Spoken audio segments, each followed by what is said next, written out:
unmute, and we'll turn it over to Christopher Boyer to start today's meeting. Well, happy Friday, everybody. It's nice to see all of your faces. Welcome to the Lake Oswego Chamber of Commerce Friday Morning Networking, where we connect the faces, that'd be your faces, of local business with our community, and we help you get your word out. I do appreciate, and so does Liz, we thank you all for taking time out of your busy Friday to join us.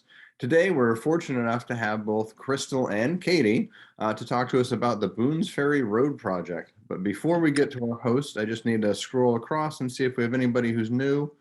No, everybody kind of knows the deal. So, we're going to listen to our host. We're going to hear some news from Liz. She'll take us into some small rooms for some more intimate networking, and then we'll come back for group shout outs and any sort of raffle prizes we have. So without further ado, I'm going to mute myself and invite Katy and Cyrstal to step up to the plate. Boy, they already did it. Thanks, Christopher. Appreciate that. Hi, everyone. I'm going to have Cyrstal start first, and then I will take it halfway. Cyrstal, do you want to? Is my screen able to be seen? Yep, we're all good. Can you, Katy, can you actually put it on like oh, presentation? Yes. Yep. I already practiced that, but failed miserably, obviously. Is that okay, look now? It's just bigger when it's presentation. Yeah. So anyways, thank you all for having us. Katy and I are actually pretty excited to be here presenting to you all, especially as we get to the final stages of this project, the Boones Ferry Road project. So as you know, the Boones Ferry Road project was started about 20 years ago. But the actual construction was actually started about 2.5 years ago. And this was our team. We like to point out our team. So this was me, Katy, and our project engineer, Stacy Bloom. And the uniqueness of this team, because this was a team of women heading up a major construction project, which is not a usual case. Yeah, so the next slide. So this is our project. I decided to choose this drone shot because it actually highlights a lot of what has been our project.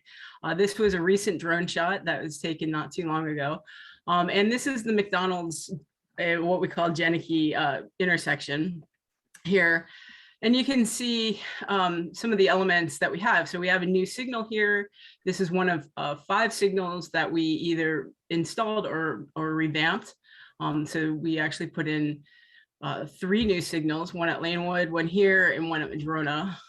We have, for this project, we kept the 2 lanes going in each direction, but we added bike lanes on each side. We added some left turn lanes, as you can see, because we actually added this landscape median that has now effectively cut off all left turn movements from the road itself. But because of this lack of left turns, we knew that we had to do something to make sure that people didn't just bypass this area, but were able to come back and go to the businesses that they really needed to get to. So in this case, we added these signals and we added the left turn lanes, but we also added U-turns. So at every one of the new signals, we have U-turn capabilities. And in fact, at Lanewood, as you know, if you're heading northbound, you can only make a U-turn, I'm sorry. And that one was specifically to get us all back to the post office. And we'll talk a little bit more about that U-turn later.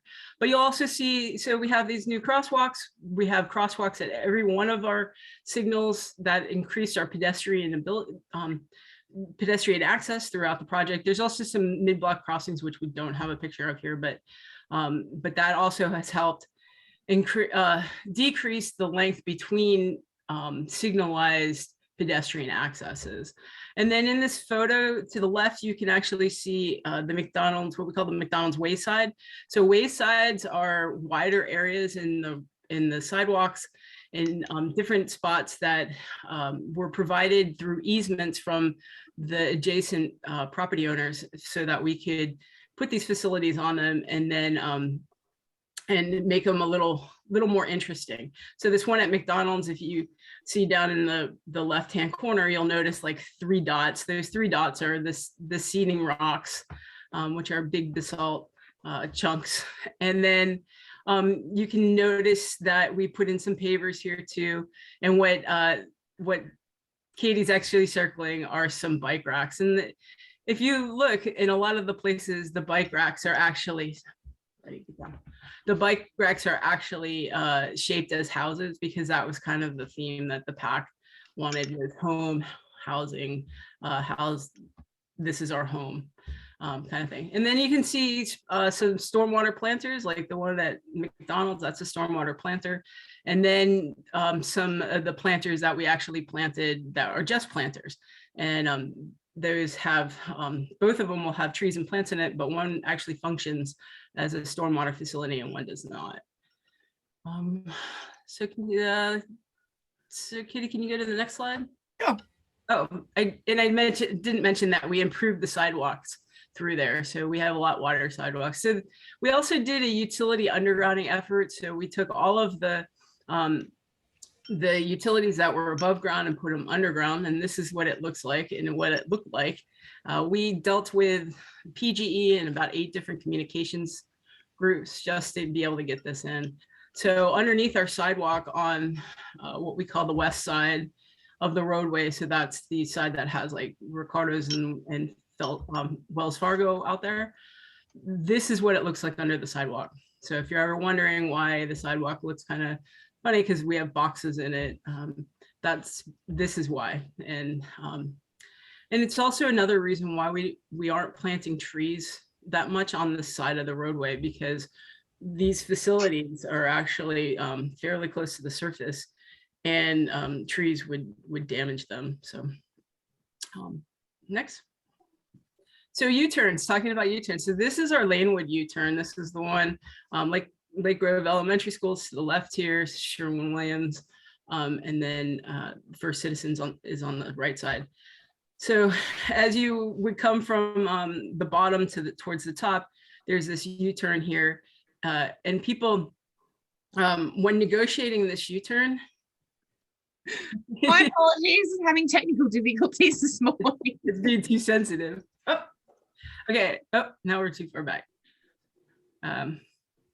So the U-turns, a lot of people are finding this one a little tricky, because one, on the rest of our U-turns, we actually have a median that is actually about the width, almost the width of a lane. So you have an extra lane width to be able to make this radius.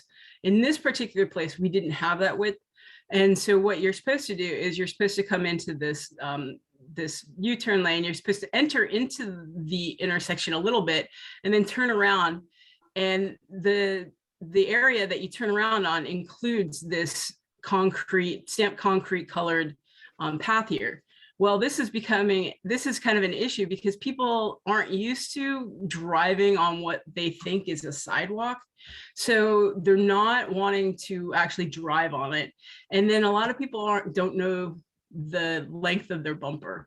And so they feel that they're going to be too close to it. And so they'll back up and continue on. So it's something that people are going to have to, go through a couple of times, I think, before they get it. But eventually people seem to be getting it, but it is a little tricky. So I just wanted to show that we have videos about it. And but it's just this one spot where people just don't want to drive up on that what looks like a sidewalk to them. So next. But these U-turns, I should have mentioned that these U-turns are actually really effective. A lot of people took to doing them right away, and they're every single one of our signals has people U-turning all the time. So we also have these expanded sidewalk areas, as I had mentioned, like the one at McDonald's. These were areas that the adjacent property owners actually granted an easement to the city to be able to access their private property for this particular increase width in the sidewalk. So these are some of the examples. The one on the top left, that's in front of Ricardo's. We put in some colored concrete, and we installed this fountain, which he actually spent a little bit of money on to improve that fountain to make it look better than what we had designed. And then he chose to take the opportunity to do some renovations to his building at the time. The one to the right of that, that's at Lake Grove Shopping Center. So at Lake Grove Shopping Center, we did this color concrete treatment. Also there, widened area. There's a drinking fountain in this area and some benches. And so it's a really nice wider area. This is the area that we've identified as having, is where we're gonna have like the ribbon cutting for this project. And then in the right corner, bottom corner is our bus stop at Vic's. This is kind of a unique spot because it is a wayside, but it's not that wide. But we were able to install these green screens, which I think are kind of neat. They're like house, they look like homes, you know, like, and eventually the vegetation will grow up onto those. So it's kind of a viney thing, and it'll create this plant situation. But there's also a bench in front of one of them, because that's where we have one of the bus stops out there. And then to the left bottom, that's Goobanks. So in Goobanks, we put in this patio area that I believe they're going to be using mostly for patio seating. But that, and then this thing that's covered up right now, that's actually a fire pit that we installed for this wayside. So this is considered a public space, but as I said, that will probably be used mostly as outdoor seating for Goobanks. But if you look on the very left side, you'll notice this doghouse thing. We call it the doghouse, and that's just an interesting element that got installed. It was designed by C-Reach, but it as part of this project, kind of, but it was actually paid for through neighborhood enhancement grant. All right, next slide. So there's some interpretive elements that we also added. I guess, oh, I forgot that we had put the doghouse up here. So we talked about the doghouse, and again, that goes to the home theme of Boones Ferry Road. And then we have a couple of other interpretive elements, like this mosaic, which is in the mid-block crossing. We have two of these mosaics. This one represents the industrial age of the Lake Grove area, whereas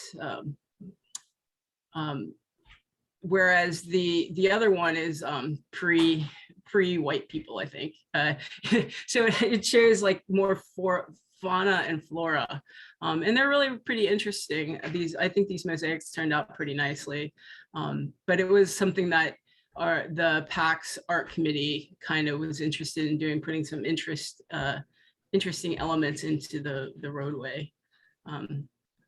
So yeah, when you're out there, but don't forget when you're at those mid-block crossings that you need to push the button twice when you're out there. So you push the button to get to that spot, and then you can take a look at it. And then when you're ready to cross again, you need to push the button again. Then there's also this log bench. So this log bench was paid for by the neighborhood association, the neighborhood association, their enhancement grant also. And it was created using a tree that was removed from the US Bank property. Because of this project, we took down some of these Douglas firs, and this was the resulting of this tree. And this was something that the PAC kind of wanted. They wanted to kind of show that the trees, can go from being a tree to being something of use. And so that's in one of our waysides. And you can see the pavers in this wayside. So some of the waysides got pavers, some of them got colored concrete. This one in particular got the pavers. So it's just kind of giving it a little different texture to it so that it's not just all concrete. It has some interest. And then we have these quotes. Every so often you'll see these quotes. Some of them we're still working on getting correct, but these were also chosen by the pack, and they were supposed to be quotes that are of some meaning to some to people, or to get you thinking about things. And then the last one is our core 10 interpretive elements. So this one has rain, has like a rain theme to it. There's some that have like a bobcat on it with bobcat paws, and I think some coyotes and some fur, and not fur like FUR, but FIR, some Douglas fir and their cones. And so we have 7 of these. We will have 7 of these out there by the time we're done, and they just give a little more interest to the roadway. Katie, next. And then the planters. So we have a lot of planting out there. We also have a lot of trees out there that we needed to replace. We've actually replaced more than we took out. But because, as I mentioned, those trees weren't able to be placed on what we call the west side of the roadway, most of them are either in the median or on the east side of the roadway. And a lot of them are in our stormwater planters. So on the left, you'll see the regular planters. So you can tell the difference if it's a regular planter or a stormwater planter, mostly because of the height of the soil. So if you can see the soil at the top of the curb, then that's a regular planter. But if you see more curb than you do material, then that's a stormwater planter. And the reason for the stormwater planters being so low is that we need to have, during storms, we need to be able to hold the water and have the freeboard for the water to be able to come in off the roadway, be there, be able to sit on top of the filter material until it has a chance to filter in. And so some of these storm planters are actually infiltration planters where water just goes right into the ground. And then some of them are filtration planters where it filters through and then goes into a pipe, and then that gets piped to our system. And by having the ability to have the infiltration filters, we're limiting the amount of water that actually goes into our storm system. And because we're filtering this water, we have now been able to increase the quality of the water as it comes off the roadway. And that's the main reason for our stormwater planters. Yeah, so that's the roadway part of the project. And I think Katie's going to take it from here and talk about our business outreach part of the project. Katie? Yeah, thanks, Crystal. So early on, we developed an overarching communications and business outreach plan, and that included several methods and tools that we were going to implement throughout the project. One of the strategy's core objectives we had was to really build positive relationships with all of our local businesses in the project limits and provide support through communication, information, and then potentially partnership opportunities. So this really included proactively keeping the public, businesses, and stakeholders informed and notified about the impacts of construction related to the project, the traffic changes that they can expect, and then providing advance notice of any work that was going to be taking place, especially along their frontage. So we had 3 main goals that our contractor really was also on board with, and it was very important for us to get a contractor that was wanting to collaborate and work with us, and then also work with these goals that we had for the construction. And these 3 main goals were minimizing impacts to businesses, minimizing impacts to the traffic and the traveling public, and then maintaining pedestrian and business access. So they were like the 3 main goals. And as you can probably tell, some of those are kind of competing against each other. So it's definitely something that our contractor and us were always pushing to try and achieve throughout the project. So as part of the business outreach strategy, it included us going out to meet businesses at their premises during their work hours and speaking to them face to face. So we first started canvassing businesses at the beginning of the project. Our first effort was Cyrstal and I back in spring of 2018, I apologize. And we went through and basically took the whole project corridor and walked introduced ourselves to every single business that was there. And we started up a conversation, introduced ourselves to share information about the project. We also had a contact form that we had filled in. So we got contact information for all of those businesses. Because during the project, I'm not sure, we didn't really talk about this, but we actually had to purchase a lot of the public right of way because we were widening the road. So we needed to work with all of those property owners. But as you all know, property owners, maybe one thing, they may not be operating a business actually there, and they might not be the tenant and the tenants may have gotten some information from property owners, but not everything. So as it came to it, we realized that we really needed to reach these people because they were the ones that were going to be really impacted by the road construction and the construction for 2.5 years. So it really paid dividends for us to develop these relationships early on. It also helped to develop the contact list, which I mentioned. We had over 300 businesses in the project corridor itself. So that's just between our project limits, which is roughly, Red Cedar Way all the way down to Madrona Street. Actually probably West Sunset, because we had the staging area at West Sunset as well. And to date, we've held over well over 100 meetings, 150 canvassing sessions. And these are sort of sessions where we would go out and canvass the bulk of the project or an area of the project. And then there were also additional meetings that we had that were face-to-face with businesses if they wanted to talk about something specific, such as, impacts to or planning for work that we were going to be doing, like for instance, a driveway pour, or we're going to be doing a traffic shift. So we're going to be starting work on the medians, which eliminates the left turns that everyone's been used to. So providing that communication to people in their workplaces at their time was really helpful for people. And I think a lot of the businesses really appreciated us coming to them. And then also, we were able to get their contact information so we could have them on our e-list and provide information to them as we needed to about construction. And many of the businesses shared how appreciative they were of that communication and dialogue, and that they were also excited, about the improvements because they could see the progress taking place. So with that, as I mentioned, we did have a dedicated project e-newsletter.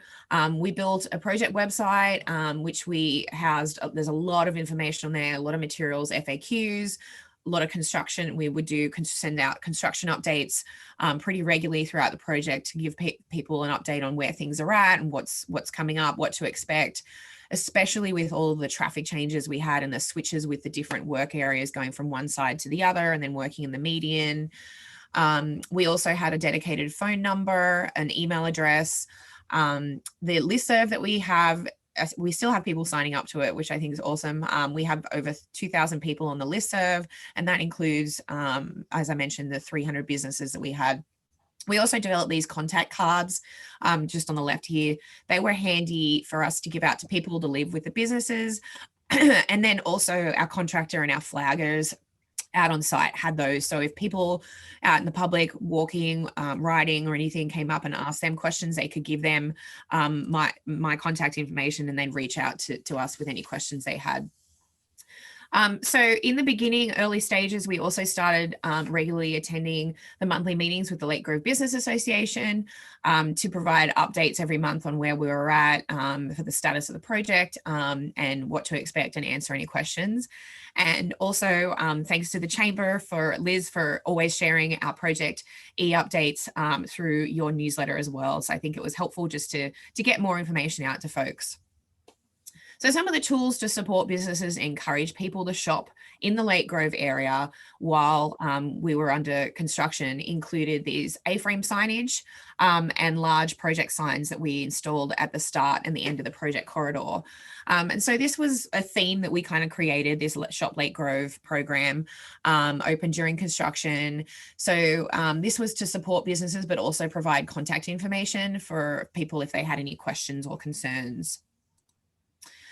We had more than 65 driveways, which is a lot of driveways, in the project limits. So to help delineate driveways and get customers to the businesses, we also included these blue cones to delineate the driveways, and then also these blue access signs. So this is part that was in our contract with our contractor, excuse me, to have them install these at every single business driveway where the work was taking place. And if there was any other cones in the area, they would have to have these to help delineate the driveways.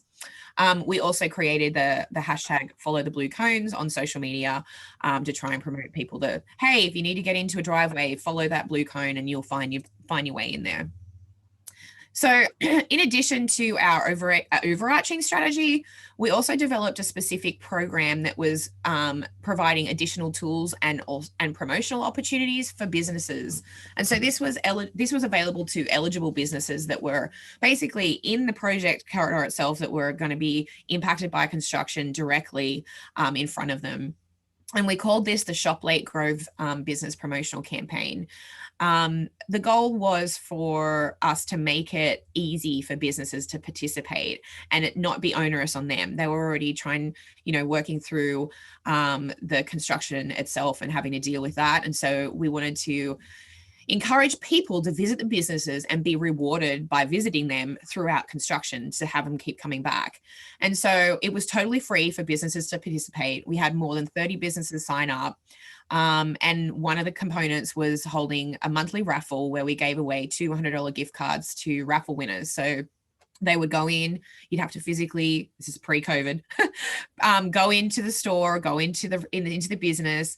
They would have a raffle box on display and the raffle cards available, and people could fill it in. You could fill it in as many times as you want, enter into the raffle. Then I'd go through at the end of the month, each month, empty the raffle boxes. And at the Lake Grove Business Association meetings, actually, we would draw the winners and there would be 2 winners and they would then could select a $100 gift card to any of those participating businesses. So anyone that was on that list, it didn't have to necessarily be where they visited that first time and put their entry in. And so this was a great way to get folks really kind of coming in and visiting businesses during construction. So obviously with COVID, we had to shift that around a little bit. So we, at the start of COVID, the program got put on hold and then we revamped it and we brought it back and we made it more virtual. So it was like, okay, well, we still want people to visit businesses, especially now more than ever, because they're doubly impacted. So we changed it to virtual so people could post on social media or they could email our project email with a photo of them at the business, and that would be their entry then into the raffle. So we gave away 20 gift cards last year and then 12 the previous year. So 32 gift cards in total to businesses on the list. And there was some really good engagement, fun things. People were very obviously appreciative. These are some of the ones that we had that entered in who won. And then a huge component as well of the promotional campaign also included a featured business focus, which highlighted a different business each month or every other month. And that included a video and a short article about the business and what they offer. Video and articles were posted on the project website and then also shared on our social media accounts for the city. And we had 15 businesses and videos in total. Here's a few. This is Peacock Cleaners was there behind, Lake Music on the left, Naomi's Lamps, and then this was the pediatrician Dr. Vinaya Pai at Olsen Clinic down near Madrona Street. So now I'm going to try and play one of these videos. So bear with me while I stop and try and share this. Let's see if this works. Okay. It's like putting a new frame on an old piece. You have this piece of artwork that's been hanging in your home and you love it. The frame's dated and maybe chipped. It's like that with the road, with Boones Ferry Road. They're doing this beautiful job and they've made it safer. I think it's really going to revitalize this whole area. My name is Karen Fox and I manage the Art Heads Custom Framing on Boones Ferry Road. It's a small little store and it's a neighborhood shop and we do a lot of really nice custom framing here. I've been framing over 40 years. The clientele is wonderful here. It's kind of has a real small town feel. I like that, but we can do big city framing. So, I can work with a client up to 2-3 hours sometimes. Because of that, you create kind of a bond with your client. You fall in love with some of the art. You hear stories about people's art. It just breaks your heart sometimes. Everybody who works for Art Heads is a pretty accomplished framer, and so we can do just about anything. I'm a gilder, so I can do gold leaf and silver leaf. And we seem to do great shadow boxes, which I love to do. During the pandemic, a lot of people have been bringing in pieces that maybe have been sitting up in the attic, maybe their glass is broken or they need a new mat. We can take anything that they bring in like that and make it look new. I'm a real shop local kind of person. That's very important to me. And I see all the small businesses around here that manage to stay open during the pandemic and also during the road construction. I'm really grateful to the people who have come in during this time. The shop, just aside from keeping the business going, these clients helped my mental health, I'm sure. And all this is over and it will be someday. This whole area, I just feel like it's revitalized.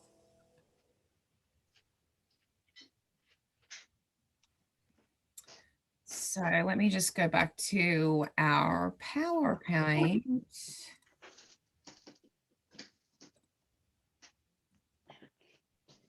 Okay. That was one of my favorite videos. There were several that were my favorites, but oh, I don't need to play that again. Sorry. I'm having a lot of technical difficulties this morning.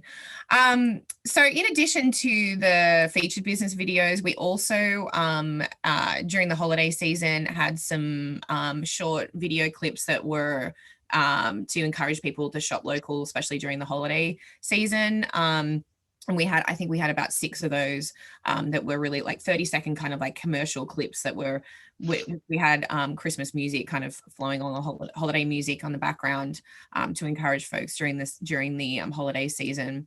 And then in addition, we did partner with Christopher Boyer and the newly elected Mayor Buck in January 2021 to really try and re-energize momentum for supporting local businesses that make Lake Oswego thrive. So this was kind of like a comprehensive, not just for Lake Grove, but also for the city as a whole, to really encourage people to come out and shop local, committing to that year round. And we also had a selection of locally owned businesses featured in there as cameo appearances, encouraging people to shop local and so forth. And so with that, oh, I accidentally cut off my my website on the bottom there. With that, I think we'll open up to any questions. Thank you so much, Katie and Crystal. We very much appreciate you being here with us and such a comprehensive overview of the project. Do we have any initial questions for either Katie or Crystal? Debbie. Yeah, I just had a question, and Crystal, this is probably more for you.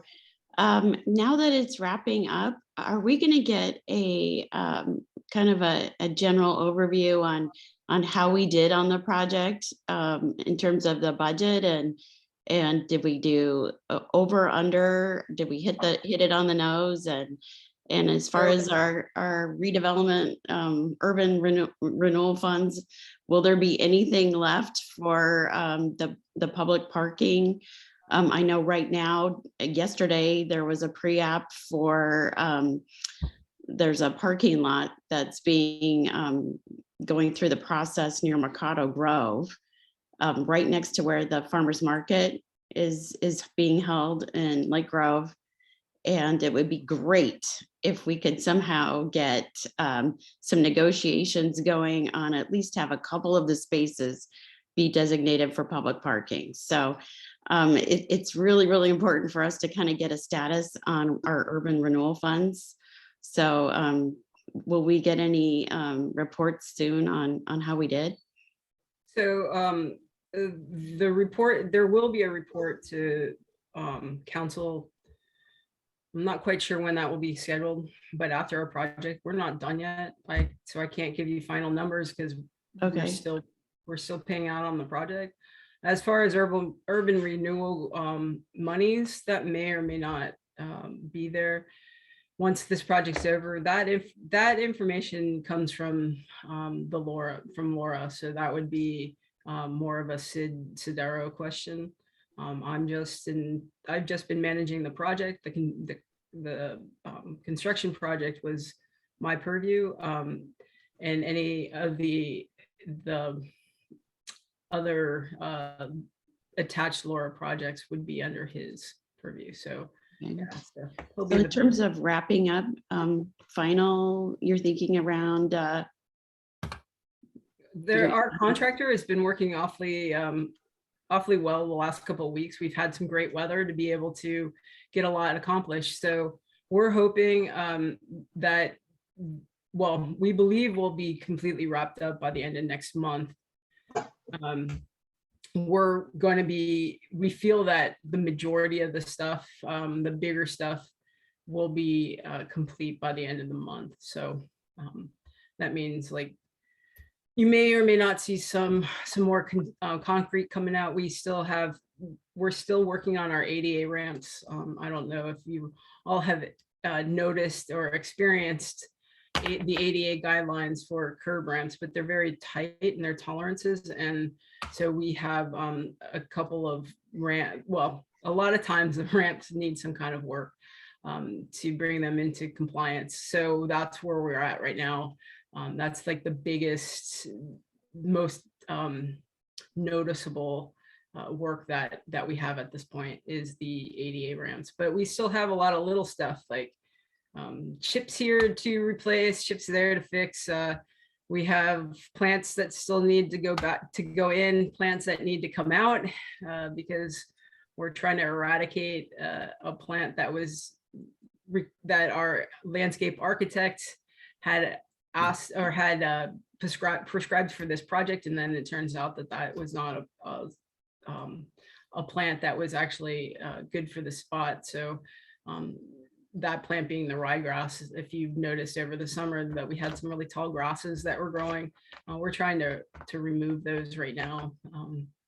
We had asked the contractor not to install any more of those so that we didn't have to have this removal, but yeah, so there's a lot of little things, but then we'll be off and we'll watch the plant start to grow. That's the next phase of this project. Great, thank you. Do we have any other questions? Anastasia?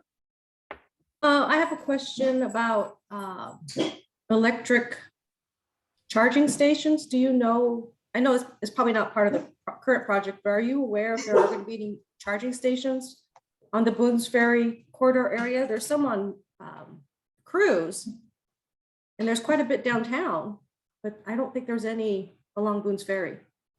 We don't have any public parking along Boones Ferry because we left the 2 lanes in each direction. So, you know, I know at one point there was talk about potentially, you know, putting in parking, but they would have to then do the road diet as in removing the 2 lanes and making it only 1 lane in each direction.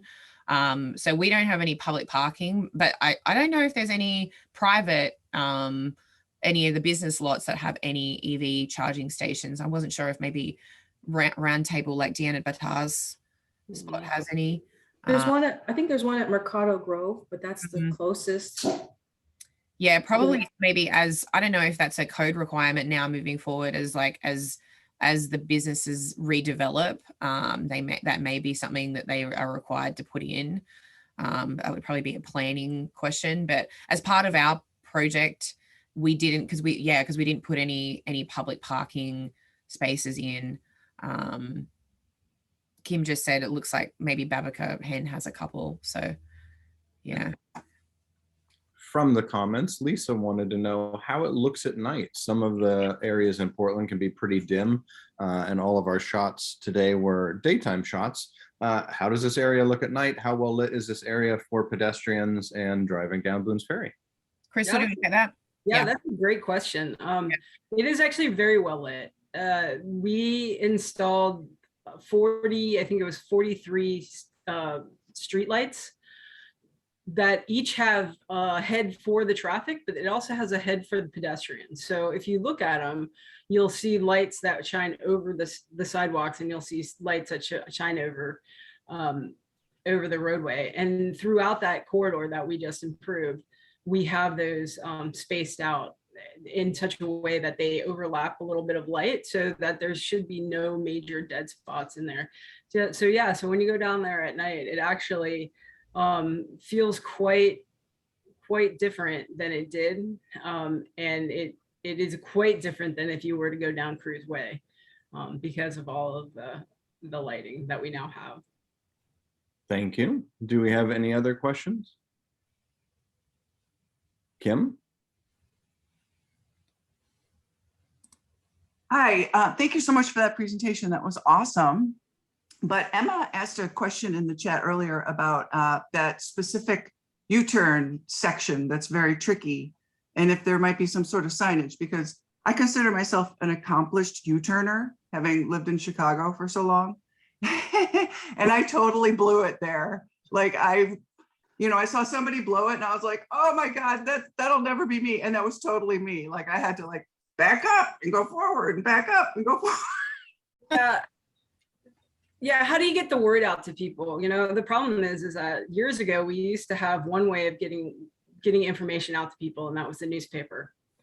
Now we have several different ways, so there's not one way that we can target to get the information out. Katy has had our U-turn information go out on every single one of our social media things, and I believe it was in the Hello. It is a tricky U-turn. We are going to modify it a little bit when we go to do our permanent striping. We're moving the stripe a little closer to the centerline stripe, a little closer to First Citizens, so that we can get about another foot or so. I think that will actually help, even just that foot. But yeah, I mean, it's pretty tricky because at this particular spot, people are used to going from stop at the stop bar to making a U-turn. What you really need to do to make this successful is you actually need to move into about halfway into that intersection, not all the way, because you have left turners going into Lanewood. So you move up a little bit, so you have a little bit of wider area, and then you can make that U-turn through that funky spot where we have the stamped concrete. And yeah, I mean, it will take a little bit of getting used to for people to figure that out, and we know that. But as for getting the information out, I mean, we'll try. I think we can try again, trying to get some information out. Problem is that you can't put signage out there because, one, people can't read it, signage out there. Two, it's a distraction for people to read it. And three, you would, to be able to communicate all of that information that I just gave you, you won't have enough time to read it. So we have talked about it though. Yeah, as Crystal mentioned, I've talked about it with our traffic lieutenant and our traffic engineer, and we've talked about, let's just wait until the new striping is in case, because Crystal alluded to that we've done most of the striping, but the contractor for the main line, so like all the lane lines, they lost the weather window for that. So where we still need to stripe with the really thick and bright striping, all of the main lines. And that's going to probably take place this spring sometime. And so when we do that, I think once that new stripe's in, then I've talked about maybe doing another video and sharing that as a public service announcement. It's to explain, like, having the police like drive in one of their big cars, because they can make their turn, and using that and kind of explaining that a little bit more about the finished product.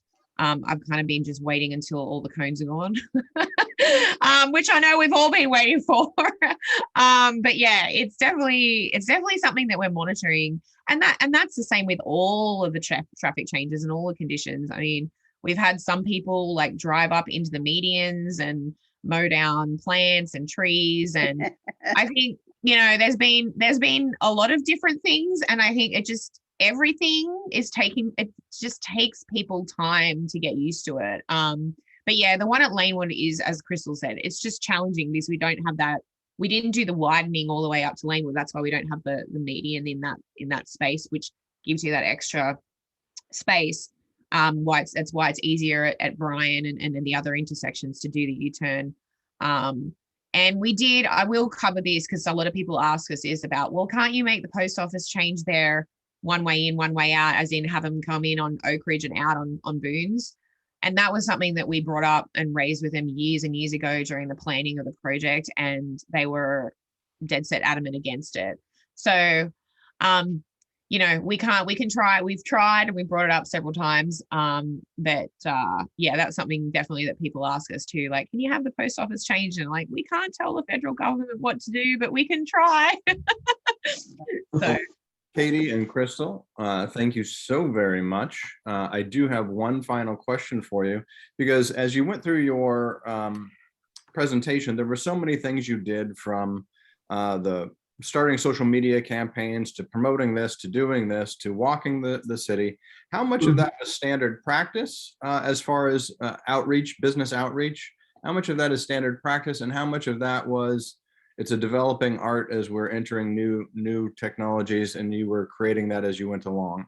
Well, I'll start and then I'll give it to Katy, because this is Katy's thing.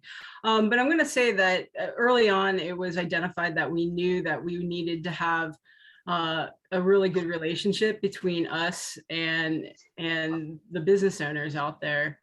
And so it was decided about the time we were starting to go into construction, before we had our contractor on board, that we choose to have a full-time communication person. And so Katy was assigned to this project because we were lucky enough that her last project was finishing when this project was starting. So she got snapped up really quickly into this project. But I'm also going to mention that we hired our contractor based on a best values practice hiring system instead of a low bid, because we also wanted to make sure that our contractor bought into having this partnership with the businesses. And so we actually were able to interview all of our contractors, which is not a typical thing for public projects like this. But we were able to put that, to evaluate our contractors based on how they would communicate with our businesses. And we feel that we did choose the correct contractors for that particular job. But Katy, you want to continue on with? Yeah, Christopher, you kind of asked if this is something normal that we usually do. No, not really. I think it depends on the project. So I'm not sure, some of you know my background, but yeah, as Crystal alluded to before, I worked on Boones Ferry. I was working on the D Avenue improvement project, which was a similar, like, completely rebuilding the road, changing the structure, a lot of impacts to people. I worked on that project, and then also on the Lake Oswego Tigered Water project, which was, as many of you know, a huge project, our biggest public works project. A lot of impacts for construction related to that project through 4 different cities, including Lake Oswego, and there were a lot of business impacts and a lot of business districts that were impacted during construction. So some of my experience from that project I applied to this project, and part of that I found that was really helpful during that project was the face-to-face business canvassing early and often. So going out, you know, introducing myself, introducing Crystal, introducing our contractor. And then, as Crystal mentioned, yeah, we realized that with this project, this was such a huge project, massive impact, 2.5 years construction, that we needed to have someone that was dedicated to be able to help and manage that. And, that's why it was Crystal was our project manager. Stacey was our project engineer. She was constantly dealing with all the utility changes and design changes. And then myself to handle any issues management and communications and outreach and prepare. And then all of us would collaborate with our contractor so we could always get information out. But yeah, on the size of this project, we knew that we needed someone like that we needed someone like me to be able to do that. And for the city, because otherwise it probably would have been a disaster, I think, not having much information. So, well, as I think while it's a fantastic project that is definitely revitalizing Lake Grove and it's good for our city as a whole, there were a lot of pain points for local businesses making their way through this. And there's no way of getting around it. It was never not going to be a difficult situation for the people involved. Right. I really appreciate the efforts you went through, doing the best you could to mitigate those things and to draw attention to local businesses. I do think that you went above and beyond in that regard. And as the Chamber of Commerce, we certainly appreciate all of your efforts in that regard. Our presentation today has taken longer than we normally do, and we don't have time to break into small networking groups. So I would like to say that we have somebody new on the call. And so Dana, if you would just take 30 seconds to introduce yourself and let this group know who you are. Absolutely. Thank you so much. I'm really grateful I got to hear that presentation. What a beautiful project. So I'm Dana Hindman Allen, and I am running for Clackamas County Commissioner.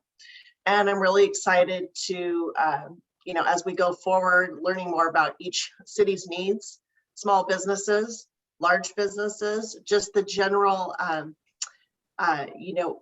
challenges, things you see that you need improvements. And I'm excited. I think we need to kind of recover from the last 2 years. So I'm really into promoting the recovery and keeping quality of life high in Clackamas County. So appreciate being on the call, and thank you. We appreciate having you.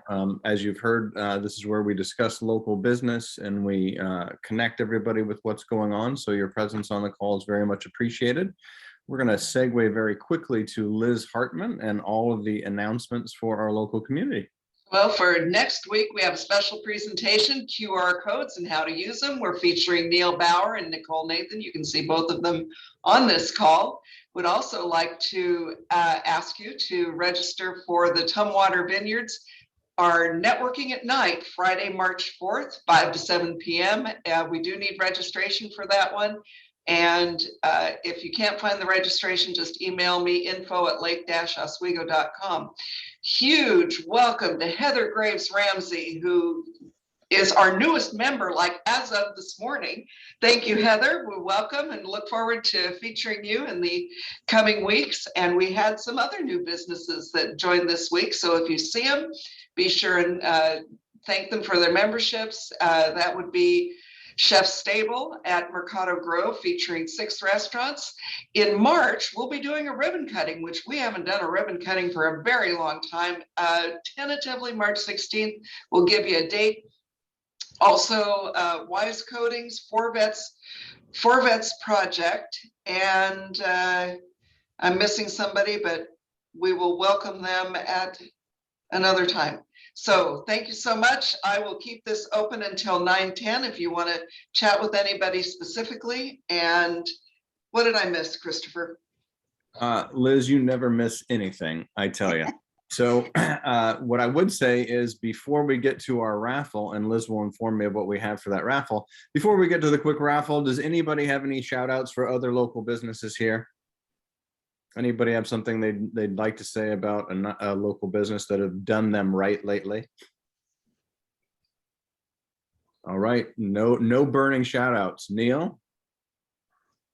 So the Healthy Pet in Lake Oswego, the one on the Boones that survived the reconstruction, they had their turn-in compromised multiple times, but they've been positive and lovely throughout. If you have pets, I know there's Mud Bay up there, up in Monroe, but I will tell you what, they are the greatest group of individuals, guys and gals, mainly gals. They're awesome, but they have been we just added a cat, which many of you saw the cat butt on this call at the beginning.